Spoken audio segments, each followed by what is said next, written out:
बिस्मिल्लाहिर्रहमानिर्रहीम basic mathematics जो course जारी है, क्लास नंबर 16 है। इन क्लास के अंदर मूँ प्लस ए माइनस या कुछ एग्जाम्पल्स खया आहिनि जेके पॉसिबिलिटीज़ होंदियूं आहिनि त इन अंदाज़ में भी असांखे जोड़ कट जा हिसाब अची सघनि था। सो असां कोशिशि कंदासीं हिकु हिकु हल कंदासीं ऐं सम्झंदासीं त कहिड़े कहिड़े क़िस्म जूं सिचुएशन्स असांखे अची सघनि थियूं जोड़ कट में।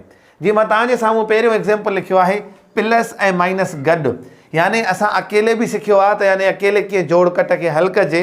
ऐं मां हिते तव्हांखे ॿई निशानियूं गॾु करे हिकिड़ो एग्जाम्पल ॾिनो आहे। सो असांखे इहो बि इल्मु हुजणु घुरिजे त हे ॿई निशानियूं गॾु बि अची सघनि थियूं। इन्हनि खे असां कीअं सॉल्व कंदासीं। सभ खां पहिरियां त तव्हांजे मथां आहे त तव्हां एडिशन कयो ऐं पोइ सब्ट्रैक्शन कयो। या त तव्हांखे इहो अख़्तियार हूंदो आहे त प्लस माइनस में गॾियल तौर ते बि तव्हां हिन खे हल करे सघो था।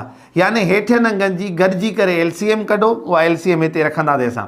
हाणे 8 चइनि ऐं 2 जी एलसीएम घणी थींदी? असां एलसीएम जूं ट्रिक्स बि पढ़ी आया आहियूं त उहे इहे आहिनि त वॾो अंग जेको आहे उन ते नंढा अंग चेक कयो, अगरि टेबल वञे थी त उहा एलसीएम आहे। यानी ॾिसो 4 जी टेबल 8 ते वञे थी, यस। 2 जी टेबल 8 ते वञे थी, ओके। अगरि वञे थी त उहो वॾो अंग असांजी एलसीएम हूंदो आहे, एलसीएम हूंदो आहे, ओके। यानी एचसीएम बि असां पढ़ी आहे। हाणे असां चऊं था 8 जी टेबल 8 ते घणा दफ़ा वेंदी? हिकु दफ़ो, उहो हुन सां ज़रब कंदासीं जीअं असां पहिरियों बि कंदा अचूं पिया। 4 जी टेबल 8 ते घणा दफ़ा वेंदी? 2 दफ़ा वेंदी, उहे 2 हिन सां ज़रब कयूं। हाणे 2 जी टेबल 8 ते घणा दफ़ा वेंदी? 4 दफ़ा, 4 × 8।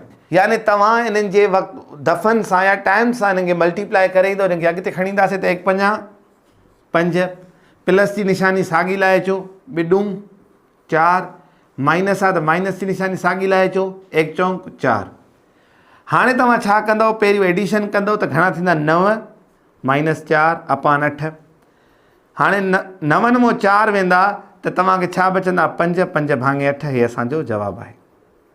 सो हिन जे अंदरि इहो हुयो त असां टिनी खे गॾु कयोसीं, यानी 3 फ्रैक्शन मिलिया हुया, उन्हनि खे जोड़ कट गॾियल तौर ते कयोसीं ऐं असां हिकिड़ो एग्जाम्पल सम्झोसीं।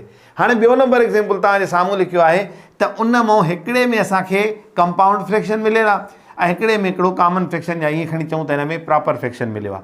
असां छा कंदासीं? सभ खां पहिरियां हिन दर्जे खे बि इम्प्रॉपर में कंदासीं, यानी हिननि खे डायरेक्ट हिते जोड़ न कंदासीं। अचो पहिरियों हिन खे असां इम्प्रॉपर में कयूं त 5 चौंक 20 ऐं असां मथे सां जोड़ कयूं त 22 / 5 साॻा लाइ अचो, वरी प्लस 2 भाङे 4। हाणे जॾहिं तव्हां हिन खे हिन कंडीशन में खणी आयो त साॻे ई तरीक़े सां तव्हां एलसीएम कयो ऐं हल कयो। अगरि तव्हां हिन जी एलसीएम कढी हिन खे हल नथा कयो त तव्हां हिन जी ट्रिक जे मदद सां, यानी हिन शइ त खे हिन सां ज़रब कयो, हिन शइ त हिन सां ज़रब कयो, करे सघो था। सो ईअं ई था कयूं।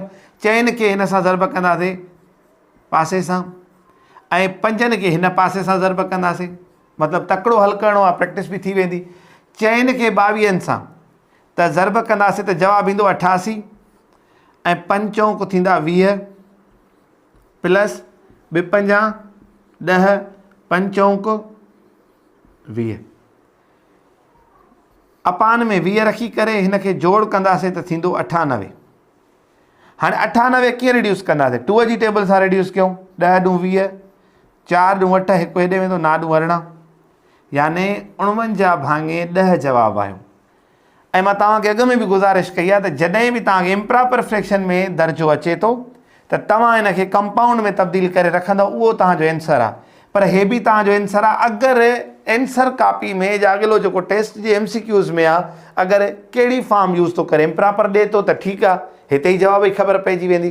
पर उहो कंपाउंड में दर्जो रखे थो त पोइ तव्हां छा कंदव? 49 भाङे 10 खे कंपाउंड में तब्दील कंदव।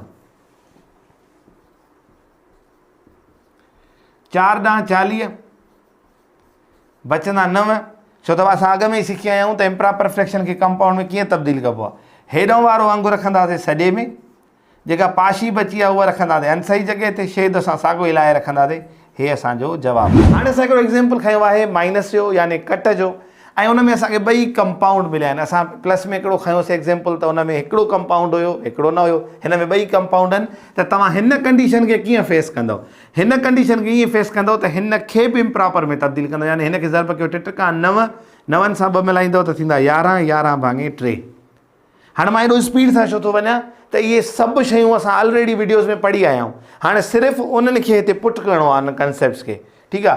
तो वरी माइनस साॻी लाहे चो हिन खे वरी इम्प्रॉपर में तब्दील कयो 2 खां 6 हिकु मिलाईंदो 7 7 भाङे 3। हाणे असांखे जेको मिलियो उहो लाइक फ्रैक्शन ठही मिलियो आहे, तव्हांखे वधीक तकलीफ़ जी ज़रूरत ई न आहे, असां वापसि 3 रखंदासीं वञी। सो 11 में 7 वेंदा त बचंदा 4। इम्प्रॉपर आयो आहे त इम्प्रॉपर कढंदो 1 सॼो 1 भाङे 3। कीअं ॾिसो, तव्हां चैन खे अंदरि रखो, 3 ॿाहिरि 1 टका 3, पाशी बचंदी 1 त 1 सॼो 1 असां मथे रखंदा त जेको पाशीअ में बचो आहे 3 वापसि असां साॻा रखियासीं, असांजो जवाबु। हिन वीडियो जे अंदरि असीं कुझु एग्ज़ाम्पल्स पढ़ियासीं। हाणे तव्हांजे स्क्रीन ते खोड़ सारा कुझु एग्ज़ाम्पल्स तव्हांखे होमवर्क में मिलियल हूंदा।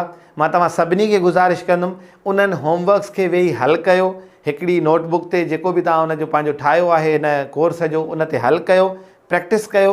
ऐं अगरि सम्झ में नाहे आयो हिकिड़ो दफ़ो वीडियो प्रीवियस ॾिसो, उन में तव्हांखे सम्झ में अची वेंदो। ऐं अञा बि तव्हांखे मां गुज़ारिश कंदुमि त हर वीडियो जेको नओं अचे थो उहो पोएं क्लास सां लिंक आहे असांजो, त तव्हां उहे बि एहतियात सां ॾिसंदव, उन खां पोइ हीअ बि ॾिसंदव, त इनशाला तव्हांजा इलाही सारा मसइला हिननि टॉपिक्स जा हल थी वेंदा। गॾिजो सिंधी थाट सां, वरी मिलंदासीं हिकु नई क्लास में।